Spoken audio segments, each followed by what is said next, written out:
အားလုံးပဲမင်္ဂလာပါရှင်ကျမကတော့အထက်တန်းရှင်းနေတော့ EPU နှင်းမဲ့ဖြစ်ပါတယ်မေးခွန်းလေးတစ်ခုမေးမြန်းထားတာပါဆရာမရှင်နဲ့တက်လင်းနှစ်မယားစနစ်မဲအောင်သွားတယ်ဆိုပြီးတွေ့နေလို့ဟုတ်လားဖြေပေးပါအောင်နော်တဲ့ဒီမေးခွန်းလေးဖြေချပေးရမယ်ဆိုလို့ရှိရင်အဲ့လိုမျိုးသာအောင်သွားရင်တော့ပျော်နေကြတော့မှာပဲเนาะတက်လင်းတက်မယားစနစ်ကျင့်သုံးခြင်းဆိုင်ရာဥပဒေက31ရက်8လ2015ခုနှစ်ကနေပြီးတော့စတင်ပြီးတော့အတည်ပြုပြဋ္ဌာန်းတယ်ပေါ့နော်အတည်ပြုလိုက်တယ်အဲ့နေရာစပြီးတော့အာဏာတက်ရောက်တယ်ပေါ့အဲ့တော့ဒီမြန်မာနိုင်ငံတွင်းမှာရှိနေတဲ့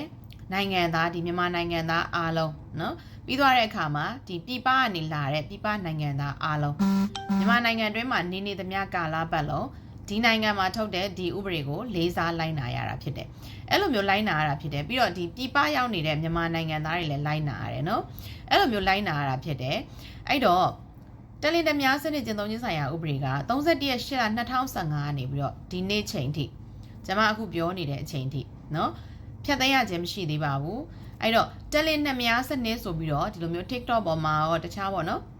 ဒီ Facebook တွေမှာရောတွေ့ကြတယ်ပေါ့เนาะမဟုတ်ပါဘူးเนาะအခုချိန်ထိဖြတ်သိမ်းရသေးခြင်းမရှိပါဘူးတက်လင်းနှစ်များစနစ်မရှိဘူးเนาะတက်လင်းတများစနစ်ပဲရှိသေးတာဖြစ်ပါတယ်လို့ဖြေကြားပေးလိုက်ရပါတယ်ရှင်ကျေးဇူးတင်ပါတယ်ရှင်